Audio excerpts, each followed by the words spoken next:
¿Qué tal, chicos de la prepa? Aquí tenemos el último tema de este parcial, que es ejercicios con transformadores. Como ya vieron en la actividad anterior, un transformador es un dispositivo eléctrico que se encarga de bajar o subir el voltaje que está llegando desde la toma de corriente o un generador.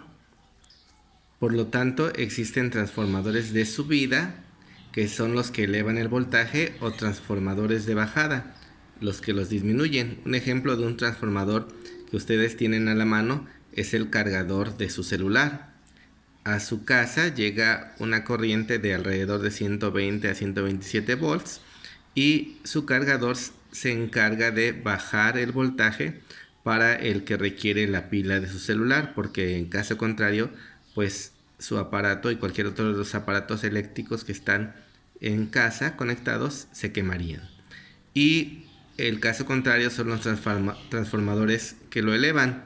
Donde se está generando la electricidad se necesita de mucha fuerza electromotriz para poder mover todos los electrones desde ese punto de la planta hidroeléctrica o de cualquier otro tipo y llevarlos a todas las ciudades hasta el transformador de bajada, que es el que está cerca de los postes, una caja gris cerca de su casa, donde baja el voltaje de alta tensión a baja tensión para que llegue a su domicilio.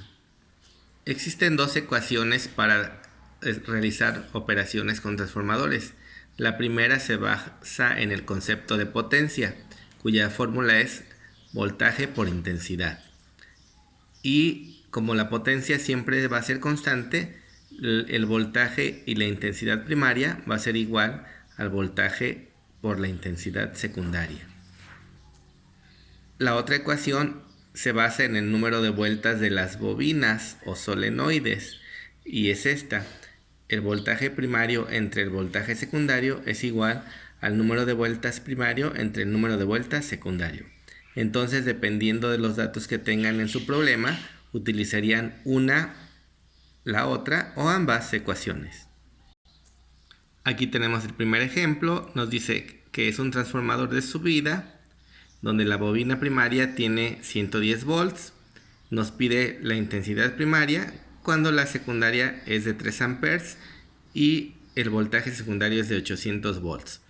Estos problemas son muy sencillos porque se resuelven como una regla de 3 simple, la cual aprendieron en quinto año de primaria o repasaron en secundaria y después en primer semestre de bachillerato.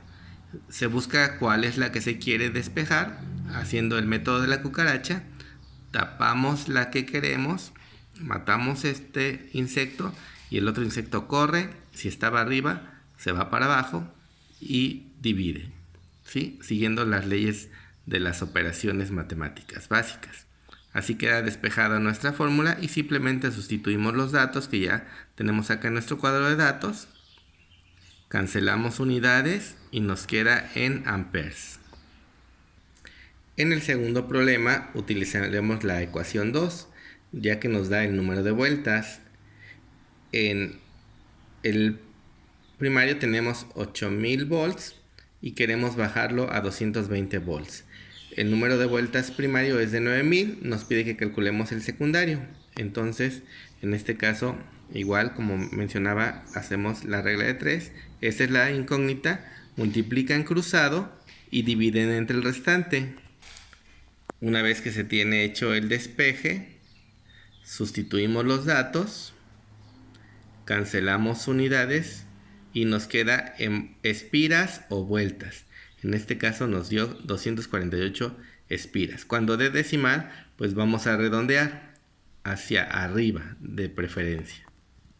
Y aquí tenemos el último ejemplo. Nos está dando la potencia del transformador, que es de 60 watts. Tiene 1500 vueltas en el primario y 20000 vueltas en el secundario. Y nos indica que en el primario hay una fuerza electromotriz de 110 volts y nos pide varios incisos a calcular. Aquí nos está dando la potencia, por lo tanto ya sabemos que potencia es igual a voltaje por intensidad. De ahí podemos despejar la intensidad y queda potencia entre voltaje. Ya ahí podemos obtener uno de los datos que nos da, y sustituirlos. En el caso del inciso A, ya haciendo el despeje respectivo, nos quedó 60 watts entre 110 volts y nos da una intensidad primaria de 0.55 amperes. Para el inciso B utilizaremos la fórmula 2, que haciendo el respectivo despeje nos queda de esta manera: el voltaje secundario es igual al número de vueltas secundarias por el voltaje primario entre el número de vueltas en el primario. Ya haciendo las operaciones nos queda 1467 volts. Y por último, para el inciso C tenemos la ecuación 1 y podemos hacer esta igualdad. De esa ecuación 1 hacemos el despeje para la intensidad en el secundario, sustituimos los valores y nos queda 0.04 amperes. O bien, utilizando la otra fórmula que mencionamos antes, la intensidad secundaria es igual a la potencia entre el voltaje secundario. La potencia es constante, la de 60 watts que dimos al principio, entre el voltaje secundario, y nos da exactamente el mismo resultado, con una o con la otra ecuación. Saludos chicos, fue un gusto haber sido su maestro, mucha suerte en su examen, les deseo lo mejor. Y los vamos a extrañar mucho porque son una generación especial que inició con un sismo y terminó con una pandemia.